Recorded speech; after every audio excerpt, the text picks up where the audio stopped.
Nuwun para sutrisno sandiwara basa Jawi. Sugeng pepanggih kali kita para siswa-siswi kelas 9 saking SMP Negeri Setunggal Celuring. Sakmengke keparinga kita ngaturaken lempahan. Gerjaning projo aturan anyar pasar tradisional anggitanipun kelompok 3 saking kelas 9C. Kanti sutradara Nira Cezali Bena Kurnia Putri, asisten sutradara Emirza Afdani Arafat, efek, musik, lan mixing Emirza Afdani Arafat. Sandiwara radio minangka dipundamel kagem njangkepi gladhen pasinonan basa Jawi. Ulangan drama modern ingkang kampu dening Miss Veronica Firdaus. Sugeng midhangetaken.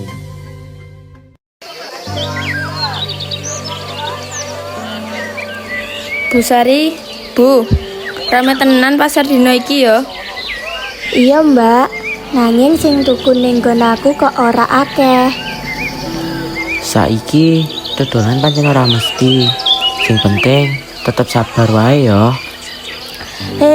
Ngomong-ngomong, sampeyan wis krungu kabar saka televisi durung? Hah? Kabar apa Bu Lina? Kok aku raro? Dari pemerintah arep nggawe aturan anyar kanggo pasar iki. Aturan anyar maneh? Sing lawas wae durung jelas manfaate. Yen aturan digawe tanpa mikir nasibe pedagang, mesti ana sing dirugikake. Muga-muga wae ora nggawe kahanan tambah angel kanggo awak dhewe ya.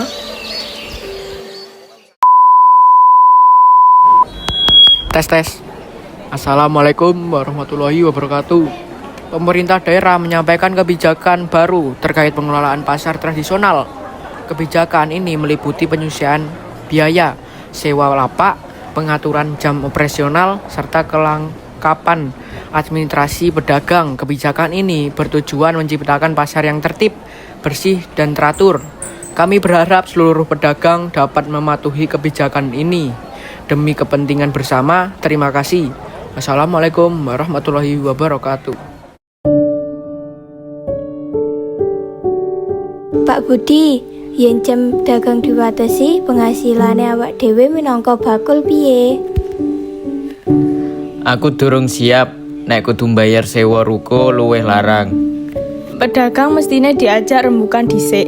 Senengane ujug-ujug ngetokne kebijakan anyar. Aku ora setuju yen aturan iki langsung diterapne. Aku mung mikir anak lan keluargaku ning omah.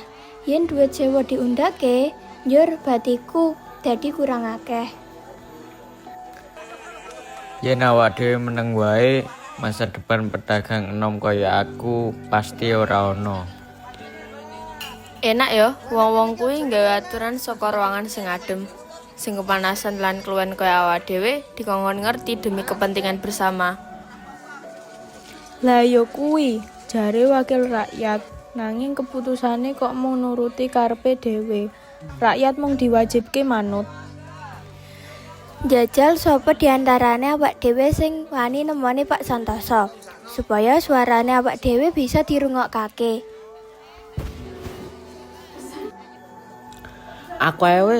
Aku gelem. Jajal, sesuk tak ngomong karo Pak Santoso ya. Setuju.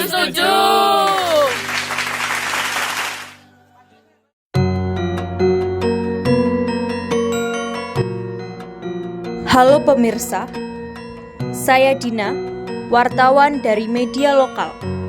Saat ini saya sedang meliput penyampaian aspirasi pedagang pasar tradisional terkait kebijakan baru pemerintah daerah. Penyampaian aspirasi ini dilakukan dengan aman dan tertib. Pak, kula Budi, wakil pedagang pasar Trijati. Terus terang, kula lan kanca-kanca sampun keselan bingung. Saben dina tangi esuk mikiri bati sing ora sepiro. Mikiri bisa ora dina iki mangan, penghasilan ora mesti. Rego kebutuhan munda, saiki ditambah sewa lapak arep diundakake lan jam dagang diwatesi. Kula rumangsa pedagang, Pak, kaya ora tau dianggep. Yen aturan digawe, kok sing ngrasakake abot mung wong pasar mawon. Kula nyuwun pangapunten, Pak. Aja mung ndelok laporan lan angka. Kahanan nyata ing pasar inggih kudu diperiksa.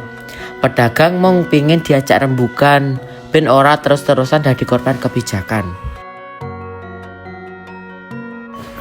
Setelah mendengarkan aspirasi dan melakukan evaluasi, pemerintah daerah memutuskan untuk meninjau ulang dan membatalkan kebijakan perubahan aturan pasar tradisional. Kami meminta maaf karena kebijakan tersebut belum sepenuhnya mempertimbangkan kondisi pedagang kecil. Alhamdulillah, hatiku lega.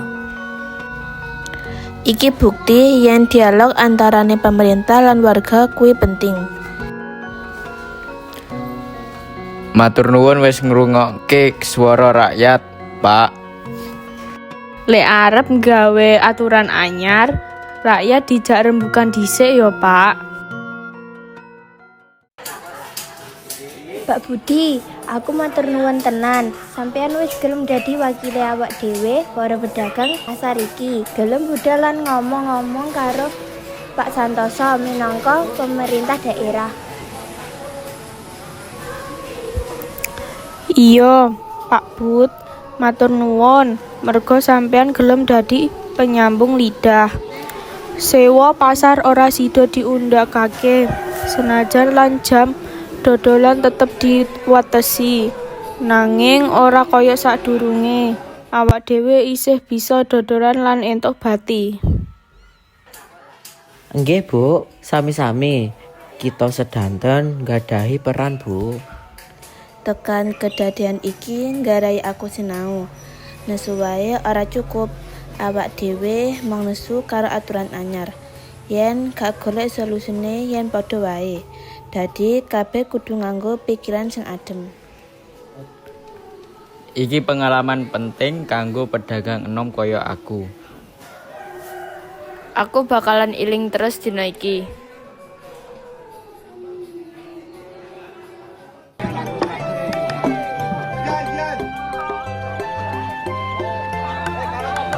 Rasane kaya pasar iki dadi luwih urip maneh ya, Bu. Iya Mbak Rin, saiki hatiku luwih layem. Yen dipikir-pikir, rame wingi kuwi dudu mergo pedagang seneng ribut, nanging mergo kesel ora tau dirungokke.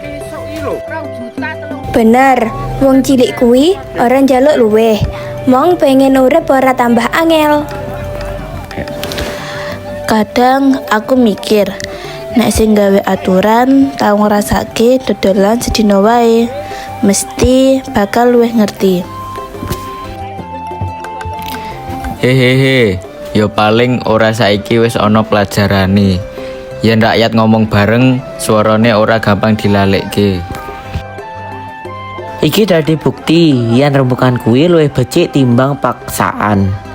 Aturan sing apik kuwi sing lahir saka pengerten, duduk saka kekuatan. Muga-muga kedadian iki ora mung rampung saiki wae, nanging dadi eling-eling kanggo besok. Wis ayo diterusne dodolan. Rezeki ora bakal teko nek mung direbuk terus. Iya, Bu. Pasar kudu tetep urip, kaya sing duwe pengarep-arep.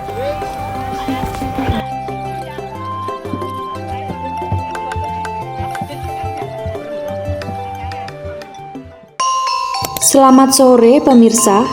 Saat ini saya Dina bersama Pak Budi sedang berada di Pasar Trijati mengikuti langsung penyampaian aspirasi pada pedagang kepada pemerintah daerah.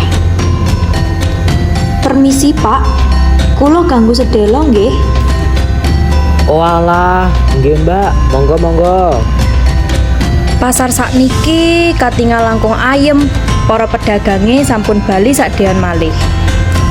Nggih Mbak, alhamdulillah atine wong-wong saiki wis padha rada lega. Pak Budi, saged diparingi setitik tanggapan? Kados pundi perasaan panjenengan sakwise kaputusan pemerintah diumake? Kula rumangsa lega Mbak, paling ora suara pedagang wis dirungokake. Muga-muga sateruse pemerintah luwih gelem ngejak rembukan sadurunge gawe aturan. Enggih, sarujuk Pak Budi, Demikian laporan dari Pasar Trijati.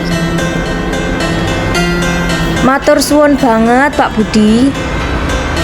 Nggih Mbak, podo-podo. Matur nuwun sampun rawuh ingkang Pasar Trijati. Nggih Pak, saya Dina melaporkan.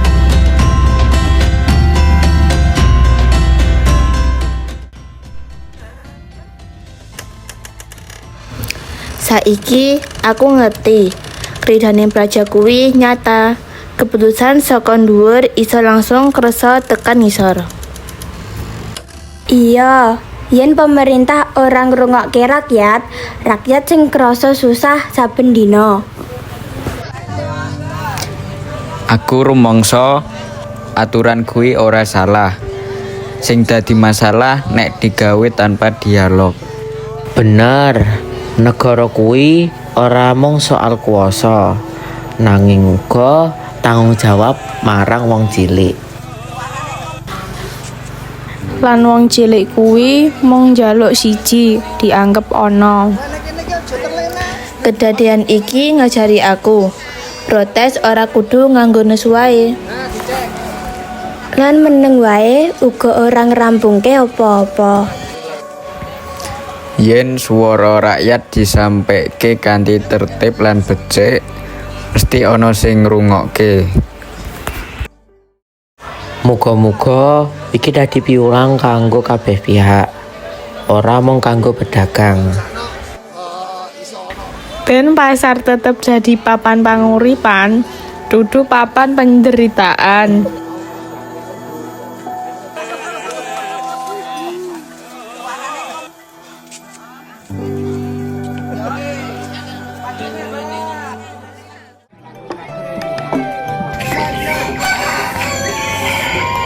Rasane pasar dino iki luwih enteng ya. Ora mung mergo aturane, nanging mergo atine wong-wong wis luwih tenang. Aku dadi yakin pedagang kuwi ora ringkih koyok sing dikira. Amarga yen bebarengan, wong cilik uga nduweni kekuatan. Kedadian wingi gawe aku luwih wani ngomong yen ana sing ora adil. Wani kuwi penting Bu, nanging kudu tetep nganggo cara sing becik. Aku sinau dadi pedagang kuwi ora mung mikir dodolan dina iki, nanging uga masa depan. Pasar iki kaya keluarga gede ya.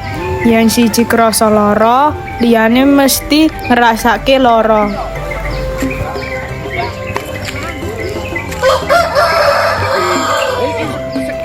Wes ayo diterusne dodolan. Rezeki wis padha nunggu.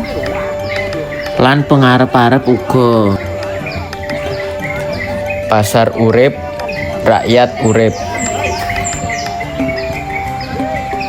Muga-muga kridaning praja tansah adil, ben rakyat luweh urip tentrem. Para sutresna sandiwara basa Jawi, mekanten pasugatan sandiwara asisirah kridaning praja, aturan anyar pasar tradisional. Saking kita para siswa-siswi kelas 9 saking SMP Negeri Setunggal Celuring. Anggitanipun kelompok 3 saking kelas 9C. Kanthi sutradara Nira Jezalibena Kurnia Putri.